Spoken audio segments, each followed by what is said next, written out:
ہمارا بچہ نیک نہیں ہے، ہمارا بچہ ہم سے تمیز سے بات نہیں کرتا، ہمارا بچہ ہم سے اخلاق سے بات کرتا، میری بیٹی میرے قابو میں نہیں ہے، مائیں پریشان ہیں. آپ کی بیٹی اگر اللہ کے قابو میں نہیں ہے تو پھر آپ کے قابو میں بولو نہیں ہو سکتا. آپ نے اس کو اللہ سکھانا ہے.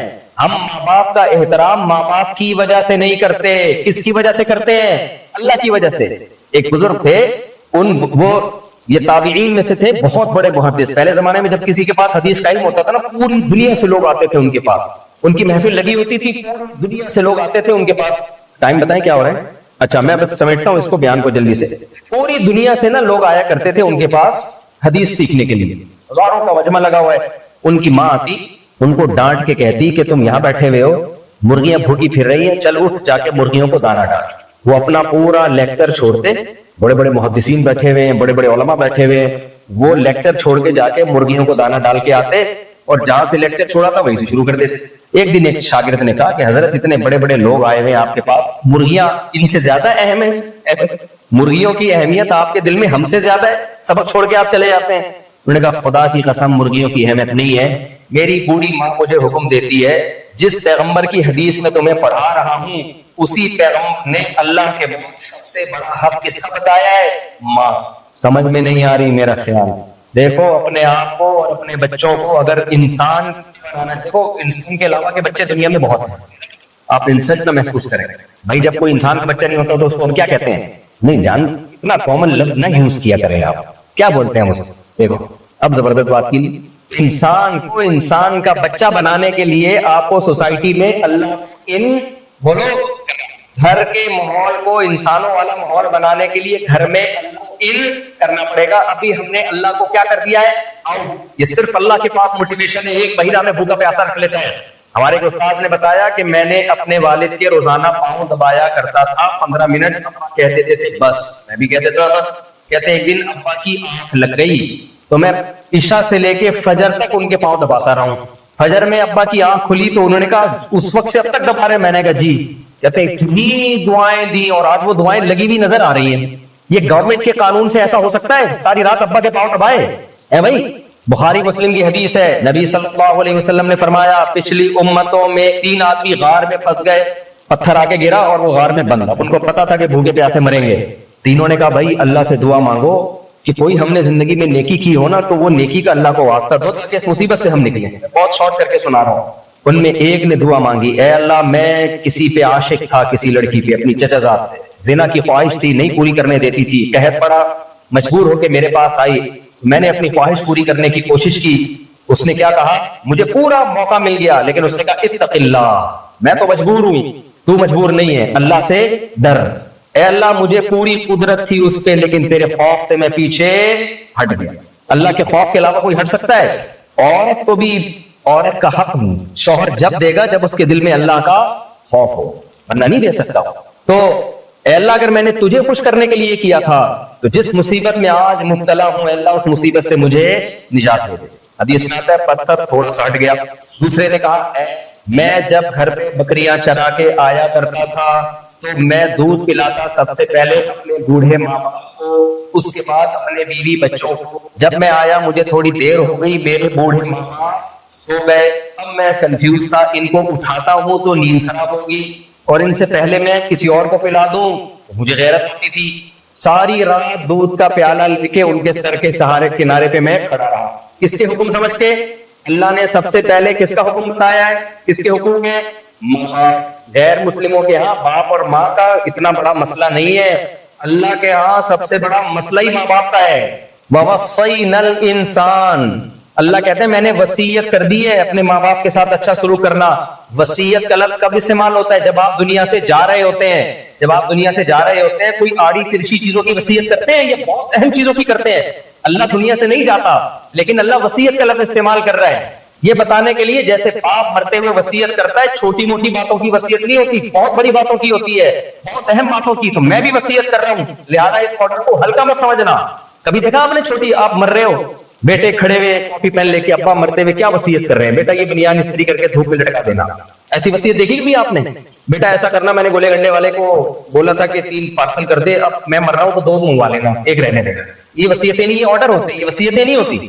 وصیت بڑی بڑی چیزوں کی ہوتی ہے. بیٹا میں مر رہا ہوں، بہنوں کا خیال. مجھے پتا ہے تم کھانے پینے کے بہت شوقین ہو, ان کی جائیدادیں بھی کھا جاؤ گے, مت کھانا, کیونکہ میں نے بھی یہی کیا تھا, میں بھی یہی چل رہا ہے نا مارکیٹ, میں بھی یہی کھایا تھا, مجھے خطرہ ہے تم بھی کیا کرو گے, جائیدادیں کھا جاؤ گے. تو نبی صلی اللہ علیہ وسلم نے فرمایا, وہ کہتا ہے اے اللہ میں نے ساری رات کھڑا رہا ماں باپ کے سامنے, اللہم ان کنت فعلت ذلک ابتغاء وجہک, اے اللہ اگر تجھے خوش کرنے کے لیے کیا, یہ کام ماں باپ کو خوش کرنے کے لیے نہیں ہو سکتا, اتنی ایفرٹس یہ کس کے لیے ہوتی ہے؟ ایک مہینہ اللہ کے لیے روزہ رکھا جا سکتا ہے, ابا اماں کے لیے نہیں رکھا جا سکتا. آپ کے ابا بولے ایک مہینہ بھوکا رہے, نہیں رہتا, نہیں ہو سکتا, اللہ کہے گا تو ہو جاتا ہے بھائی, ہو رہے ہیں لوگ رکھنے. میں تو یہاں حیران ہوں, 9:30 بجے مغرب میں گیا, تم لوگ رمضان میں کیا کرتے تھے؟ ایک آدمی نے پوچھا عاشورہ کا ایک روزہ رکھ سکتے ہیں؟ میں نے کہا ادھر ایک روزہ بھی 2 کے برابر ہے. کراچی میں ایسے 2 روزے ہو جائیں جو جس طرح کی آپ کے 9:30 بجے تو مغرب ہو رہی ہے, 3 بجے صبح صادق اور 9:30 بجے مغرب, کتنا مشکل رمضان میں لوگوں نے رکھے. لوگ مجھے بتا رہے رکھتے ہیں بھائی, کہہ رہے ہیں افطاری کر رہے ہوتے ہیں اور صبح صادق, بس تراویح بھی ایسے ٹھکا ٹھک پڑھتے ہیں, بس صبح صادق رکھتے ہیں. اور آج سے نہیں رکھ رہے, ہم جب پرانی کتابوں میں دیکھتے ہیں تو اس میں فقہا نے یہ مسئلہ بیان کیا ہے کہ جو نارتھ اور ساؤتھ میں علاقے ہیں وہاں مسلمان کثرت سے روزے رکھتے, اس زمانے سے رکھتے چلے آ رہے ہیں. تو اس لیے آپ گھر میں اللہ ان کریں گے تو گھر میں برکت آئے گی, ریلیشن آپ کا کیا ہوگا, بولو مضبوط. اس نے کیا تو نبی نے فرمایا کہ اس نے کہا اللہ میں نے اگر تیرے لیے اپنے ماں باپ کی یہ خدمت کی ہے, جس مصیبت میں آج ہم مبتلا ہیں اس مصیبت سے ہمیں نکال دیے زیادہ. تو میرے بھائی آخری بات بس بیان کو میں سمیٹتا ہوں, دنیا میں بھی خوش رہنا چاہتے ہو, آخرت میں بھی خوش رہنا چاہتے ہو, تو میرے اور آپ کے پاس اسلام کے علاوہ کوئی آپشن. میری جو بہنیں یہاں بیٹھی ہوئی ہے, خواتین یہاں بیٹھی ہوئی ہے, آپ اسلام کو دل و جان سے فالو کرو اور اللہ کے حکم کے آگے چونو چرا مت کرو. ایک بارڈر دے دیا, بس اللہ نے آرڈر دے دیا کہ میاں کی مخالفت کرنی ہے یا ماننی ہے. جو خود ڈر لگ رہا ہے یہ کہتے ہیں سربراہ کون ہے, گھر کا سربراہ کون ہے, یہ تو آپ کے فائدے کی چیز ہے. گھر کا سربراہ کون ہے, ہسبینڈ. گھر کا سربراہ کون ہے, ہسبینڈ. اللہ نے مرد کو حکم دے دیا آپ کے لیے صرف آپ کی بیوی. بیوی کو بول سکتے ہو both are made for each other, کسی اور سے ایسا فری ہونے کی آپ کو اجازت. یہ کس کا حکم ہے, اللہ. دل چاہے یا نہ چاہے بس اللہ نے بول دیا. گھر کے نان نفقے کی ذمہ داری کس کے ذمہ ہے, کے ذمہ. اولاد کے نان نفقہ کس کے ذمہ ہے, وعلی المولود له رزقهن وکسوتهن بالمعروف. اللہ نے بول دیا نا قرآن میں, میں تھوڑی بول رہا ہوں. ادھر ادھر دل مت لگاؤ, آنکھ مٹکا مت کرو. آنکھ مٹکا سمجھتے ہو جو کرتے ہو, اس کو کیا کہتے ہیں؟ یوں سمجھو کہ جتنی عورتیں میری بیوی کے علاوہ ہیں سب پتھر ہیں, میرا ان سے کوئی لینا دینا. لوگ کہتے ہیں ہم سے بدنظری نہیں چھوٹتی, ایک دفعہ فرض کر لو, ہے ہی نہیں میرے لیے, ہے ہی نہیں. حضرت حکیم اختر صاحب رحمہ اللہ تعالیٰ ایک مثال دیا کرتے تھے کہ جو کہتے ہیں نا ہم سے نظر کی حفاظت نہیں ہوتی. دیکھو ضرورت کے وقت دیکھنا تو ایک مجبوری ہے, جائز ہے. کسٹمر کوئی خاتون ہے آ گئی تو ٹھیک ہے, ان سے ڈیلنگ کرنی پڑتی ہے, دفتر میں کسی سے. اللہ دلوں کے حالات کو جانتا ہے. واللہ یعلم المفسد من المصلح, دل کا فسادی کون ہے اور کون فسادی نہیں ہے یہ اللہ جانتا ہے. تو حکیم اختر صاحب رحمہ اللہ تعالیٰ فرمایا کرتے تھے کہ جو لوگ کہتے ہیں نا ہم سے بدنظری نہیں چھوٹتی, کہتے ہیں بتاؤ کوئی بوچھوں والا ایس ایچ او بیٹھا ہوا ہو اور اس کی بیٹی بیٹھی ہوئی ہو اور وہ ایس ایچ او کو دیکھ رہا ہو کہ یہ ادھر دیکھ رہا ہے کہ نہیں دیکھ رہا, چھوٹے گی کہ نہیں چھوٹے گی؟ اے بھائی تو اللہ کا خوف ایس ایچ او سے بھی کم ہے, اور اس میں اپنا فائدہ ہے, اپنا فائدہ ہے اس میں. تو اللہ کو آپ گھروں میں ان کریں. کیسے ان کریں, بس میں چند باتیں سمجھا دیتا ہوں. سب سے پہلے کیا کرنا ہے آپ نے, دیکھو ہم ایک مسلم کنٹری میں رہتے ہیں, ہمارے لیے اپنے بچوں کے اور اپنے ایمان کو بچانا آسان. چاروں طرف ایمان کی باتیں ہو رہی ہے, چاروں طرف مساجد ہی مساجد. آپ کو یہاں کتنا لمبا سفر کر کے مسجد میں آنا پڑتا ہے. ہم تو گھر سے نکلے سامنے بس اذانوں کی آوازیں صبح شام گونجتی رہتی ہیں, حتیٰ کہ محلے پڑوس میں جنازوں کا بھی پتہ چلتا ہے. جمشید کا انتقال ہو گیا, امام لوگ کتنے لمبے لمبے جنازے ہوتے ہیں. ہمارے مسجد کے محلے کے امام صاحب تھے, وہ جب کسی کا انتقال ہو جاتا تھا نا تو وہ اتنی ٹینشن دیتے تھے کہ لگتا تھا 2-4 بندے اور مر جائیں گے. پوری رننگ کمنٹری, فلاں کا انتقال ہو گیا, ان کو ہاسپٹل سے لایا جا رہا ہے, پھر ان کو غسل دیا جا رہا ہے, اب جنازے کی چارپائی گھر سے چل پڑی ہے, جنازہ گاہ میں لایا جا رہا ہے. لوگ کہتے تھے رننگ کمنٹری چل رہی ہے, سلیم اللہ سے کلیم اللہ, کلیم اللہ سے ہاکی بھی نہیں چلتی تھی. تو ہم تو میرے بھائی ایک مسلم کنٹری میں رہتے ہیں, چاروں طرف آپ غیر مسلم کنٹری میں رہتے ہو. آپ کے لیے اپنے بچوں کا ایمان بچانا, آپ کے لیے اپنے بچوں سے ریلیشن رکھنا بڑا مشکل ہے. جب تک ریلیشن صرف اسلام پیدا کرتا ہے, میں بار بار یہ بات کہہ رہا ہوں نا, اللہ سے ریلیشن بھی اسلام, مخلوق کا آپس میں ریلیشن بھی اسلام. اگر اسلام کو نکال دو گے تو ریلیشن ہوگا کتنا, nice to meet you, thank you, بس. اس سے زیادہ ریلیشن دیکھو غیر مسلم بھی ملتے ہیں آپس میں, نائس ٹو میٹ یو, ختم. ابا سے مل رہے ہیں, ہاؤ آر یو, فائن, آج فادر ڈے ہے, گلدستہ بھیجا ہے آپ کے لیے, میں آیا ہوں, بیل نہیں کھولے دروازہ, باہر رکھ کے جا رہا ہوں. ریلیشن تو ہے ان کا. ابا آپ کو اولڈ ہاؤس میں جمع کرانا کس کی ذمہ داری ہے؟ یہ, کیونکہ میں آپ کا بیٹا ہوں. میں کیا ہوں؟ آپ کا بیٹا. یہ بھی جب ابا ہوں, ابا نہیں بھی ہوتے پھر اما ہی ہے سب کچھ. ریلیشن کی ایسی کی تیسی ہوگی کہ نہیں ہوگی.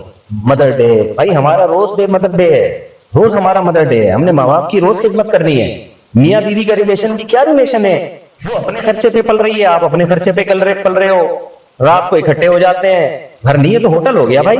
رات کو آپ بتاتے ہیں میں اس سلسلے میں حاضر ہوا ہوں, بچے بھی نہیں ہو رہے, وہ بھی اتنی عمر کے بعد جا کے ہوتے ہیں. پھر وہ بچے, وہ ایک آدھ بچہ, ان کو بھائی بہنوں کی نعمت سے محروم. آپ کو اپنا بچپن یاد نہیں ہے کیسے بھائی بہنوں میں کھیلا کرتے تھے؟ کہاں گئے بھائی بہن؟ مارکیٹ سے کیا ہو گئے؟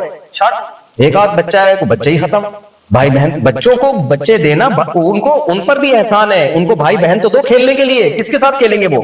میں کتنے بچوں کو جاتا ہوں ڈپریشن کے مریض ہیں, ایب نارمل ہیں, کیوں؟ ان کے ساتھ کھیلنے کے لیے بھائی بہن بڑو نہیں ہے, ڈپریشن میں چلے گئے. ہمیں تو اپنا بچپن یاد آتا ہے, کتنا کھیلتے تھے, لڑتے بھی, مارتے پیٹتے بھی, سوری شکایتی ٹٹو بنے رہتے تھے ہر وقت. اس نے کیا ہے, وہ کہتے اس نے کیا ہے. بچپن کی زندگی ایک ہوتی ہے, سب ایسی کی تیسی. تو یہ جوانی کے مزے ہیں. تھوڑی سی ایج آپ کی ہو جائے گی نا تو پھر میری باتیں آپ کے اچھوں کو بھی سمجھ میں آئیں بھی نہیں آ رہی, کیونکہ بھی آپ جوان ہو, کسی کی کوئی گرل فرینڈ ہوگی, کسی کی بوائے فرینڈ, شادی, بچے, یہ کیا. بھائی تھوڑا سا بڑھاپا آئے, جو بزرگ حضرات بیٹھے ہیں ان سے پیش کی معذرت کے ساتھ, کسی نے کہا کہ بڑھاپے میں اور جوانی میں کیا فرق ہے؟ جواب دینے والے نے کہا جوانی میں حسینوں کے نمبر ہوتے ہیں موبائل میں, اور بڑھاپے میں حکیموں کے نمبر ہوتے ہیں. یہی فرق ہے نا. تو اس لیے اپنے گھروں میں بھی اسلام لے آؤ, سوسائٹی میں بھی اسلام لے آؤ. خدا کی قسم بڑی مزے کی زندگی گزرے گی. اللہ کہتا ہے فَلَنُحْيِيَنَّهُ حَيَاةً طَيِّبَةً, مزے کی زندگی صرف اسی کو دوں گا جو اسلام کو فالو کرے, صرف اسی کو ملے گی مزے کی زندگی. تو گھروں میں اسلام لانا کیسے؟ بس یہ میں جلدی سچی مچی میں جلدی بیان. سب سے پہلے آپ نے گھر وہاں لینا ہے جہاں مسجد کھڑی ہے, مسجد سے رشتہ جوڑنا ضروری ہے. دوسری بات, گھر میں ڈیلی روزانہ کوئی دینی کتاب کا معمول بنائیں. ریاض الصالحین صحیح احادیث کا مجموعہ ہے. آپ تھوڑا سا بیوی بچوں کو ٹائم دیں, بالکل مارکیٹ سے شارٹ نہ رہے. ابھی آپ میں گزار لیں گے, بچوں سے آپ کا ریلیشن ہو جائے گا. میں بچے کو لیٹ نہیں کرائیں, ابھی سے بچوں سے ریلیشن بنائیں. ان کو بتایا کریں بیٹا میں جمشید ہی نہیں ہوں, تمہارا ڈیڈی بھی ہوں. صحیح ہے, میں صرف وسیم نہیں ہوں, میں رشتے میں کیا لگتا ہوں. ایک صاحب جاب کرتے تھے نا, سال کے بعد آتے تھے 2 مہینے گھر میں. تو ایک دن وہ آئے گھر میں تو بیل بجائی, بچہ آیا, کہتے امی سے کہہ رہے کوئی صاحب آئے. ابا کے بارے میں کیا کہہ رہے ہیں؟ امی ایک صاحب آئے ہیں. تو یہ ہو جائے گا بھائی. تو اس لیے ٹائم دیں, تھوڑا بیٹھا کریں ان کے ساتھ, گھر میں ریاض الصالحین کا معمول بنا لیں. کیا خیال ہے بھائی؟ اور کوشش کریں کوئی گیدرنگ رکھیں, ہوگی آپ لوگ کی گیدرنگ جس میں سب ملا کریں, اور اس میں مذہبی ڈسکشن ہوا کرے. کسی ایسے مذہبی اسکالر کو بلا لیا کرے جو فرقواریت کی آگ نہ لگائے. ایسا نہ ہو کہ وہ پگڑی ہری پگڑی, ٹانگیں چوڑی, پتلی ٹانگیں, رفل دین نہیں رفل دین, یہ بحثوں میں لوگ بچے ہوئے ہو, بچا کے رکھو. جو جس طرح پڑھ رہا ہے ٹھیک ہے, پڑھنے دو. تو یہ ہر ہفتے کوئی نہ کوئی, یہاں بھی ماشاءاللہ علماء ہیں, میں بھی ملا 45 سال سے ایک بزرگ ہے, کیا نام ہے ان کا؟ ہاں قاری عبد الوہاب صاحب. 45 سال پہلے یہاں آئے تھے, فری میں بچوں کو پڑھاتے تھے قرآن. لوگ بچوں کو قرآن نہیں پڑھنے دیتے تھے, وہ فری میں پڑھاتے تھے. پوری زندگی ان کی یہاں گزری. ان سے اسکائپ تعلق کریں, اس طرح سے اپنے ریلیشن کو مضبوط کریں. سمجھ رہے ہیں؟ بچوں کو لازمی قرآن پڑھائیں آپ, ٹھیک ہے. اسکول کی تعلیم تو بہت ضروری ہے, تھوڑا قرآن سے رشتہ رہے ان کا, اور تفسیر سے رشتہ رہے ان کا, مسجد سے ان کا رشتہ رہے, آنا جانا لگا کے رکھے. آپ اگر 5 نمازیں نہیں پڑھتے نا تو صرف نماز چھوڑنے کا گناہ نہیں ہوگا, ایمان سے جانے کا خطرہ ہے آپ کا. تو اسلام کے علاوہ بھائی دنیا کے پاس نجات کا کوئی راستہ نہیں ہے. میں اکثر بیان میں ایک مثال دیتا ہوں. اب مثال تو میں پاکستان کی دوں گا نا, ان علاقوں کے تو مجھے نام یاد نہیں ہے. آپ کراچی سے پشاور جا رہے ہیں, ٹرین میں سفر کر رہے ہیں, آپ کے ساتھ کوئی دوست بڑے اچھے آپ کے ساتھ بیٹھ گئے, یا کوئی خاتون ہے آپ کے ساتھ, کوئی خاتون بیٹھ گئی, آپ نے ان سے دل لگایا, گپ شپ ہو گئی. انہوں نے اترنا ہے ملتان اسٹیشن پہ, آپ نے جانا ہے پشاور اسٹیشن پہ. اب آپ کو ان کے ساتھ اتنا لائف کو آپ نے انجوائے کیا, اتنی اچھی اخلاق والی یا وہ اخلاق والے, مجھے نہیں پتا آپ کی فیلنگ کیا ہے, جو بھی تھے. تو اب جب وہ ملتان اسٹیشن پہ بندہ آپ کا دوست اتر رہا ہے, پھوٹ پھوٹ کے رو رہے ہو, اسٹریس میں جا رہے ہو, ڈپریشن میں جا رہے ہو, یار 2 گولیاں لے کر آؤ, آج میں پاگل ہو رہا ہوں. کیا ہو گیا بھائی؟ یہ بندہ اتر رہا ہے, مجھے یہ بہت اچھا لگتا ہے, میں اس کو نہیں چھوڑ سکتا. تو لوگ کہیں گے نا بھائی تمہیں جب پتا تھا کہ اس کا اسٹیشن ملتان ہے تمہارا اسٹیشن پشاور ہے، تو اتنا فری کرانے کی کیا ضرورت تھی؟ اس کو ٹائم پاس کرتے، کہیں گے کہ نہیں کہیں گے؟ اور اگر اتنی ہی محبت ہے تو پھر چلے جاؤ اسی کے ساتھ ملتان. آپ کہیں نہیں یار میرا تو جانا، میرا تو گھر کاروبار خاندان سارا پشاور میں. اچھا چلو پھر اس کو اپنے ساتھ لے جاؤ. نہیں بھائی یہ کہاں جائے گا میرے ساتھ، اس کا گھر کہاں ہے؟ ملتان میں. تو لوگ کہیں گے نا تمہاری کھوپڑی کیا ہے، بولو آؤ. جس سے جتنی محبت کرنی چاہیے، اسلام محبت سے منع نہیں کر رہا، کیونکہ محبت ہی آپ کو اس سارے ریلیشن کو مضبوط کرتی ہے، آپ سے حقوق دلواتی ہے. دوستیاں یاریاں یہ ساری محبت ہی کی وجہ سے بنتی ہیں. اگر ہمارے دل میں پیسے کی ذرا سی بھی محبت نہ ہو تو ہم پیسہ کمائیں گے کیا؟ نہیں کمائیں گے، خود بھی برباد ہوں گے، آئندہ آنے والی نسلوں کو بھی برباد کریں گے. تو دولت کی محبت بھی ٹھیک، عزت کی محبت بھی ٹھیک، شہرت کی محبت بھی ٹھیک، یہ سب نیچرل ہے. انسان کی تعریف سن کے خوش ہوتا ہے. جو بہت نیک لوگ ہوتے ہیں نا، جب ان کے سامنے کہتے ہیں نہیں ہمیں تو کوئی خوشی دکھ رہی ہے، جھوٹ بول رہے ہوتے ہیں. اندر سے ان کے لڈو پھوٹ رہے ہوتے ہیں. اندر سے کیا ہوتا ہے؟ لڈو پھوٹ رہے ہوتے ہیں یار، اور تھوڑی سی